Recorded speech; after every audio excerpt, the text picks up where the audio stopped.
Parlement tunisien n'a pas accordé sa confiance au gouvernement proposé par le Parti d'Espération Islamiste Ennahda. Il relance ainsi les négociations laborieuses pour trouver un cabinet 3 mois après les élections. Un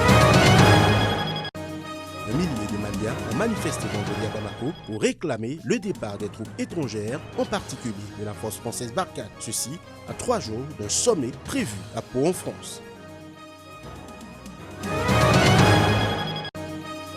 41 personnes ont été tuées par des pluies torrentielles qui se sont abattues sur une grande partie de l'Angola en moins de 24 heures. C'est ce qu'ont indiqué ce jeudi les autorités de ce pays.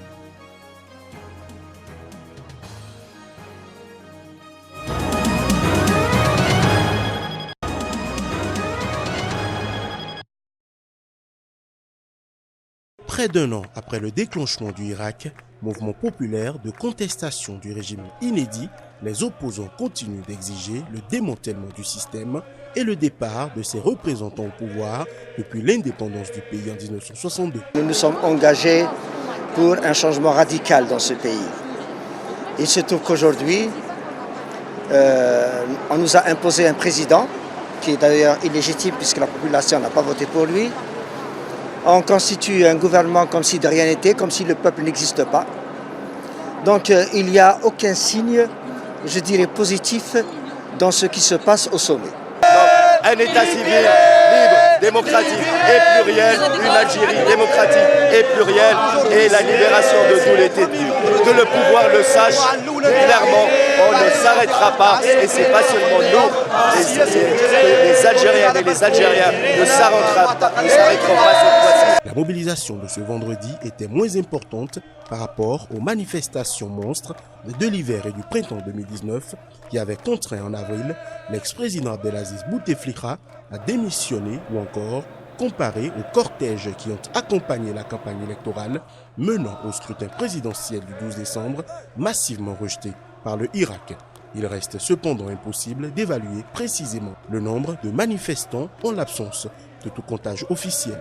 Quelques 76 personnes détenues pour leurs activités liées au Irak en attente de procès ou déjà condamnées ont été remises en liberté jeudi dernier, la majorité à Alger. Ces libérations représentent environ la moitié des quelques 140 détenus du Irak dénombrés avant cette mesure par le Comité national pour la libération des détenus, CNLD, qui les recense et les soutient.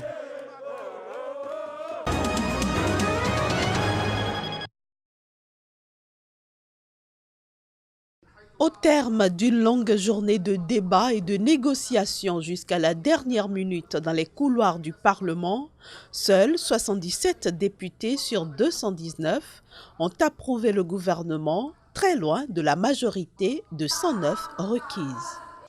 Non, ce n'est pas une déception, c'est une réussite de la démocratie tunisienne. Voilà un gouvernement qui se présente à l'ARP, il ne sera pas honoré, c'est normal. Le pays a ses propriétaires, avec ses hommes et ses femmes. Il n'y a pas de situation de vide et demain, nous les Tunisiens allons constituer un nouveau gouvernement. Selon la Constitution, le président Kaïs Saïed a un délai de 10 jours pour engager des consultations afin de trouver la personnalité jugée la plus apte de former un gouvernement dans un délai maximum d'1 mois. Il est arrivé au Parlement sans avoir une majorité. Donc quand on arrive sans avoir une majorité, vous savez ce qui arrive. On a perdu 2 mois. C'est un monsieur que Ennahda a pointé, qu'elle a soutenu. Cependant, il n'a pas réussi à réunir une majorité autour de sa personne, son gouvernement. La Tunisie, avec une conjoncture interne compliquée, avec le bruit de bottes au-delà des frontières est, donc on ne peut pas s'offrir le luxe de dilapider des semaines pour un oui ou pour un non. Peu après le vote, des députés assurant représenter plusieurs blocs importants ont annoncé avoir constitué un front qu'ils présenteraient au président dans l'espoir que ce dernier leur confie la tâche de constituer le prochain exécutif. Si le candidat choisi par Saïed échouait à son tour à former un gouvernement, l'heure serait alors à la dissolution de l'Assemblée, au risque de retarder encore les mesures nécessaires pour juguler l'inflation et le chômage pesant sur les ménages tunisiens.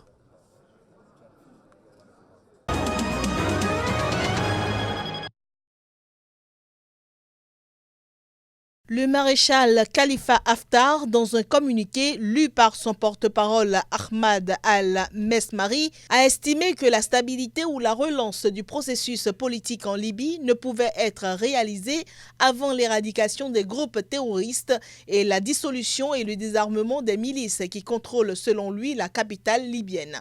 L'homme qui contrôle l'est de la Libye est soutenu par l'Égypte et les Émirats arabes unis et mène depuis début avril une offensive pour s'emparer de la capitale Tripoli, siège du gouvernement d'union nationale. Ce dernier a de son côté salué mercredi l'appel à la trêve sans toutefois indiquer s'il allait s'y conformer. Les efforts des forces armées se poursuivront pendant la guerre contre les groupes définis par le Conseil de sécurité des Nations Unies comme étant des terroristes. Atteindre la stabilité et la sécurité, répondre aux exigences de la transformation diplomatique, relancer le processus politique et convenir d'un cadre national pour une répartition équitable des richesses libyennes sans exclure ni marginaliser. C'est désormais impératif et cela nous amène à dire que la dissolution des milices et le désarmement est devenue une demande nationale, voire internationale. Les présidents turcs Recep Tayyip Erdogan et le russe Vladimir Poutine ont en effet appelé à Istanbul à un cessez-le-feu en Libye où leurs intérêts divergent pourtant. La Russie est accusée de soutenir le maréchal Haftar en lui envoyant notamment des centaines de mercenaires, tandis que la Turquie a annoncé l'envoi de troupes en Libye en soutien au gouvernement d'union nationale.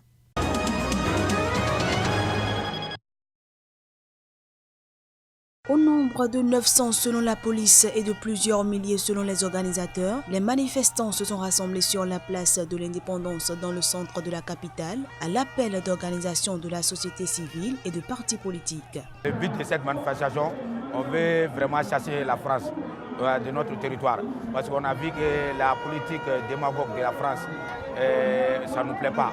Donc on veut un soutien fort et concret. Donc même l'aménissement, leur mandat et leur groupe, on veut que ça soit remplacé par le mandat de G5 Sahel. Sinon, je répète, je le dis, c'est pas pour nier et faire comment dire, les Français ou bien pour faire dégager les Français. Non, la politique française, c'est ça qu'on ne veut pas ici, dans notre pays ici. Trop, c'est trop. On a fait le bilan pendant 7 ans. On a trouvé que le bilan n'est pas bon. On a eu plus de morts. Donc on demande que le changement de système dans tout ce dans la vie, si le système n'est pas bon, il faut changer. Malgré la présence de forces françaises avec 4500 soldats de Barkhane, de l'ONU à travers la MINUSMA, 13 000 hommes de la force conjointe du G5 Sahel et de forces américaines, les pays sahéliens subissent des attaques djihadistes de plus en plus fréquentes et meurtrières depuis les premières violences dans le nord du Mali en 2012.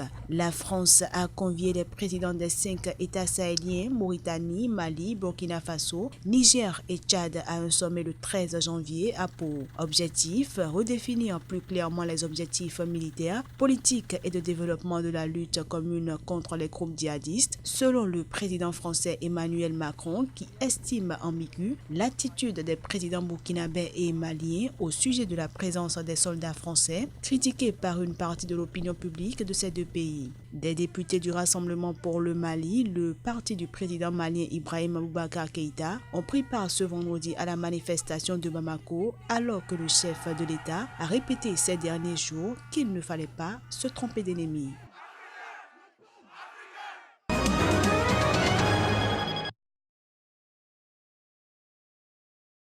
Djabou Mabouza met un terme à son séjour à la tête du conseil d'administration de la compagnie d'électricité sud-africaine.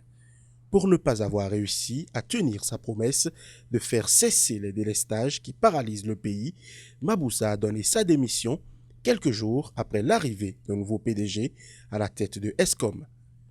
En effet, après une trêve de 3 semaines, l'Afrique du Sud a renoué avec les délestages. Le 11 décembre dernier, le président Cyril Ramaphosa avait attribué une partie des coupures d'électricité, les pires qu'ait connu la première puissance industrielle du continent, à des actes de sabotage. Il y a eu, selon lui, des actes de sabotage, du sabotage qui s'est traduit par la perte de 2000 mégawatts, avait déclaré Ramaphosa, qui avait dû rentrer précipitamment d'Égypte à cause de cette crise de l'électricité. Eskom, qui croule sous une dette de 28 milliards d'euros, avait annoncé en juillet une perte nette record de 20,7 milliards de rand, soit 1,3 milliard d'euros pour l'exercice qui s'est achevé en mars. L'essentiel de l'électricité produite par la compagnie provient de centrales à charbon mal conçues, vieilles et mal entretenues. Eskom fait les frais de plusieurs décennies de mauvaise gestion et de corruption présumée.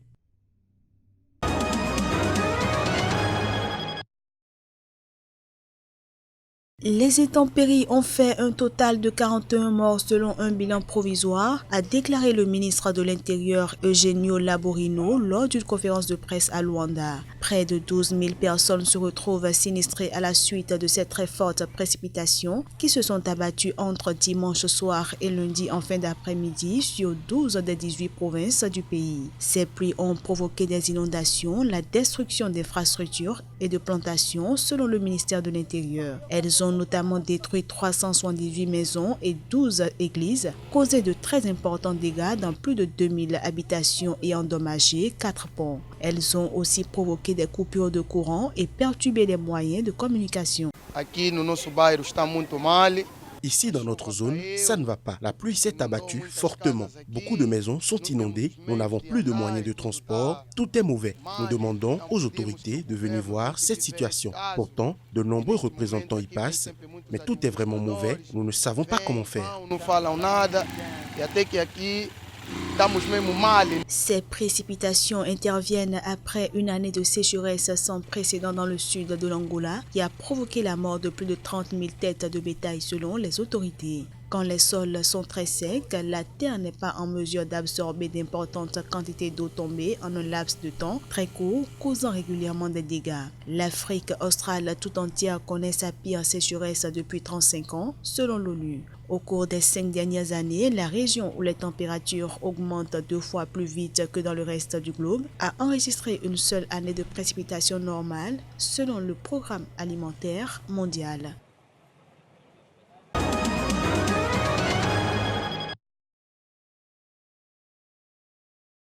Des milliers d'insectes nuisibles dans le ciel kényan.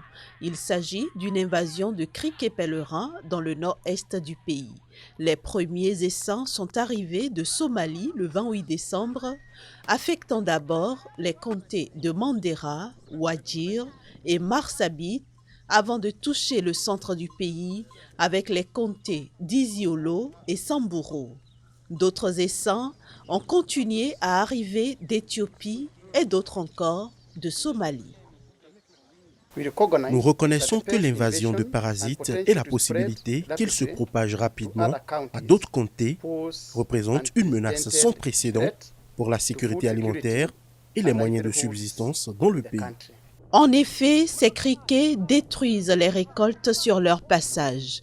2 avions chargés de pulvériser des pesticides sont déployés dans les zones affectées, tandis qu'un 3e est attendu. La lutte contre cette invasion n'est pas sans difficulté. D'abord, ce sont des parasites transfrontaliers qui doivent être combattus à l'aide d'une stratégie régionale pour s'assurer qu'ils sont attaqués depuis leur habitat de repos. Malheureusement, en raison de l'insécurité de nos pays voisins, il a été difficile de lutter et d'empêcher leur migration. Pour l'Agence des Nations Unies pour l'agriculture et l'alimentation, il s'agit là de la pire situation qu'ait connue la Corne de l'Afrique en un quart de siècle concernant les criquets pèlerins. À en croire la FAO, ces nuées de criquets pourraient prochainement menacer le Soudan du Sud et l'Ouganda. En décembre, environ 110 000 hectares de terres agricoles avaient été détruits en Éthiopie et Somalie, la situation sécuritaire dans ce pays ne permettant pas de lutter contre cette menace.